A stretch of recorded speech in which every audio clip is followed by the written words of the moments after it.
a written question. Given the tight-fistedness of the provincial government and federal government, what traits or experience do you have to best negotiate and shake loose monies for Edmonton? And we'll start this question with Mimi. You want me to show?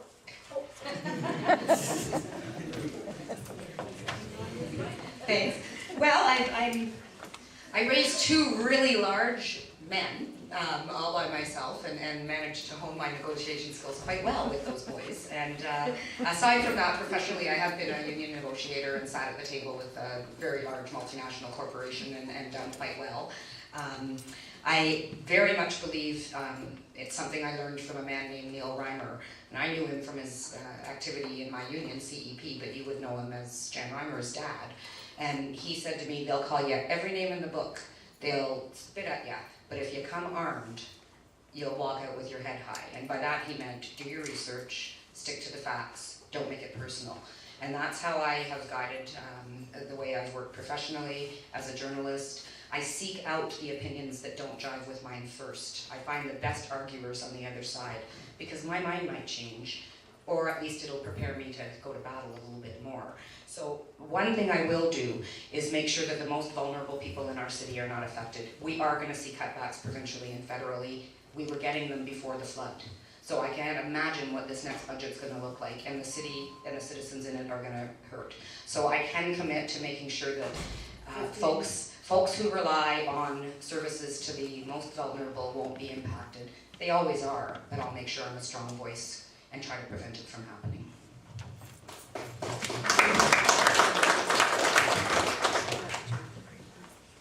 Well, I've worked in various provincial offices. I've never done too much actual budget work, but I would suppose you need to use politics to explain the advantages to them.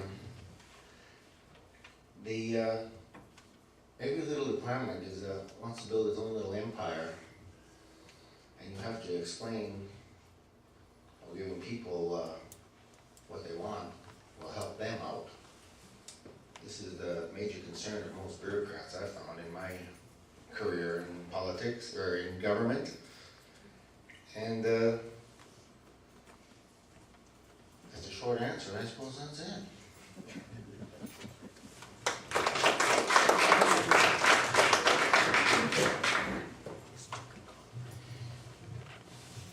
Communicating effectively. Some people think it's my mantra, but it actually is quite pertinent.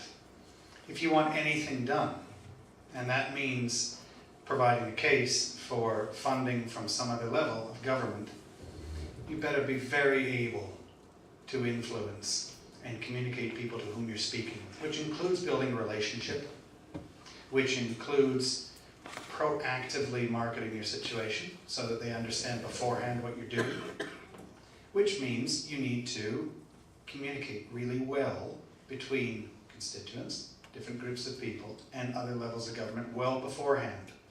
So that when you do come and you say, I need X amount of dollars, they already have a relationship with you, they already know who you are, they already know your agenda, and they already know what you're about.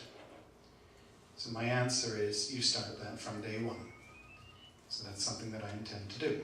Let people know about the councillor of Ward 7.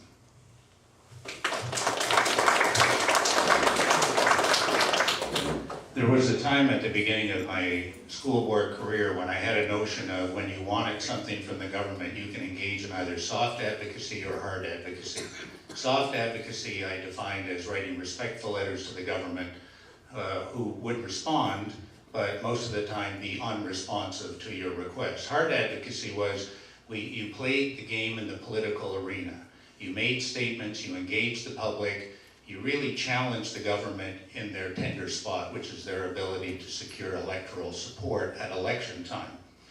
But I've learned over the years that embarrassing the government comes with a price. Relations can be chilled pretty quickly, and the no's can come pretty easily if you're playing hardball advocacy. So as chairman of the board, I had opportunities to meet with the Minister of Education on many occasions.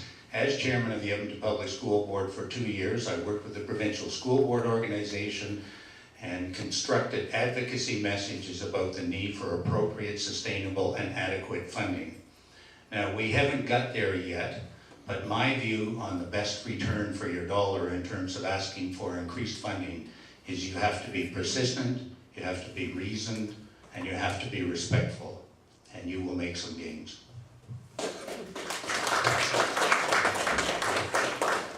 Actually, there's some good ideas here on how to do it. The biggest factor is going to be, as you know right now, the Alberta government has finally, after years of pushing it to open up the MGA, the Municipal Government Act, that dictates what municipalities do.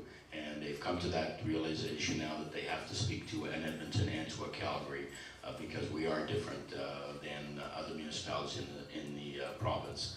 And this is the start now, and that's come about because of the communication that's gone back and forth in the last council, in the last 2 councils, in the last 3 councils. If anyone here thinks that we never ask, never send letters, never sit down, never discuss with both the province and the federal government on our concerns, well, that's done almost on a daily basis, that we communicate with them, asking, trying to convince them of why we need what we need, what the benefit to them is, as well as to the city of Edmonton.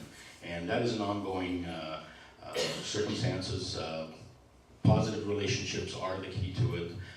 We have to treat each other with respect, and we have to be strong, we have to demand, we have to ask for what we want, and at the end of the day, hopefully we come to some kind of compromise where we might not get everything, but we will move forward and continue moving the bar.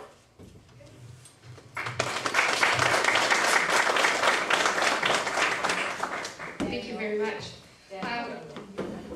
Oh, sorry.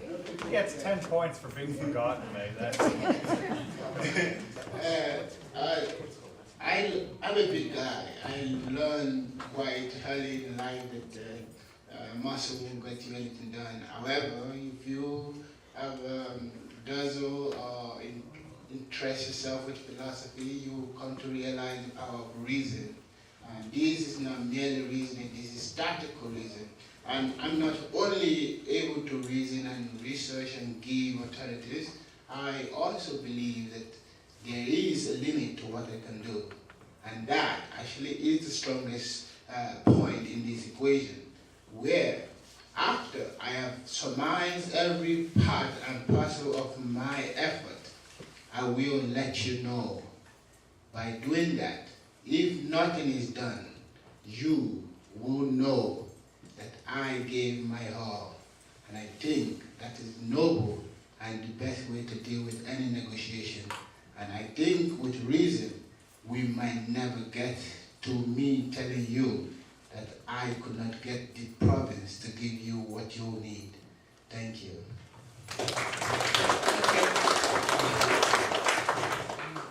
Another written question.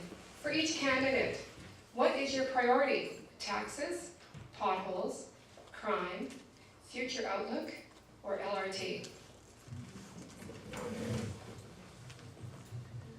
What were the choices? Potholes, crime, future outlook, LRT. I would say future outlook, the long term of this ward. It's an old ward, like I said. We have to build it back up. We have to get new buildings. We have to bring people in. As we do that, crime, I don't see crime as a big problem. But it's going to get, as we bring more people in, it's going to get lower. LRT, well, the corner has an LRT. There's never going to be an LRT down here for decades, I don't think. Taxes, well, if we want the programs, I guess we're going to have taxes. So I'm going to say future development. Long-term planning. Instead of what we can brag about this year.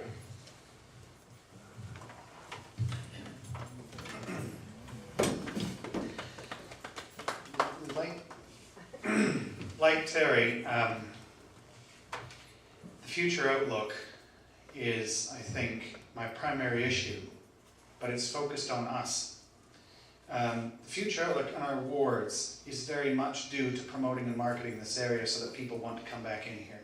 Liz, your question about crime at the beginning.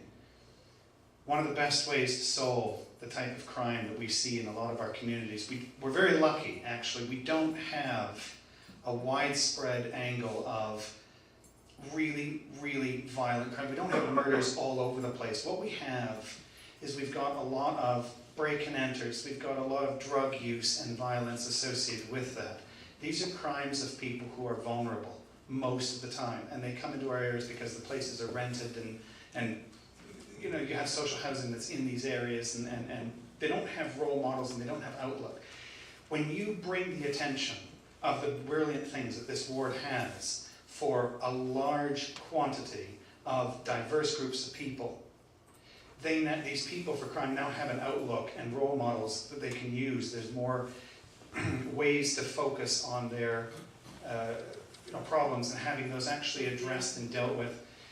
If you have future outlook, a lot of the other issues solve themselves because they're integrated into the larger policy. So I would join my colleagues and embrace future outlook, but more specifically, I would identify that as the world of urban sprawl.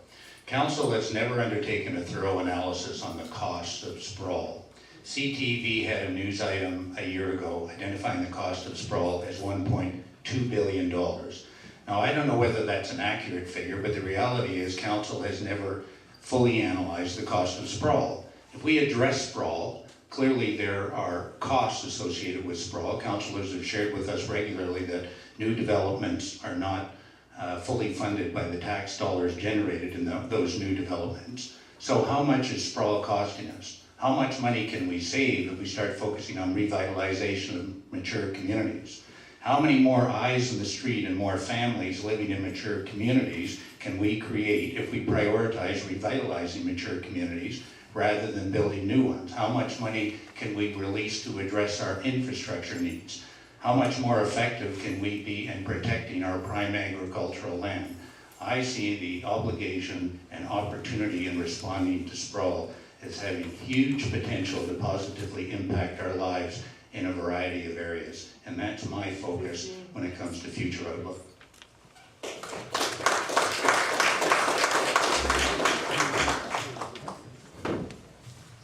Thank you. The categories are actually all basically core services, and that's been my platform since I started 6 years ago, that core services are what you pay your taxes for. That's where your money should be going. And one of the programs we put into place, the neighborhood renewal program, in the last number of years, where 1.5% of your taxes go directly to neighborhood renewal. And you've seen what the changes have happened in many of our communities in Ward 7. Newton is actually scheduled for 2015 to get their revitalization work. Highlands the same year. Dalton is being done this year now. So all core services absolutely are the essential part of why we're here. That's what improves the quality of life for all of us. When we keep talking about sprawl, I think you should be concerned about Sherwood Park proposing another city of 100,000 people at our border. That's urban sprawl, not in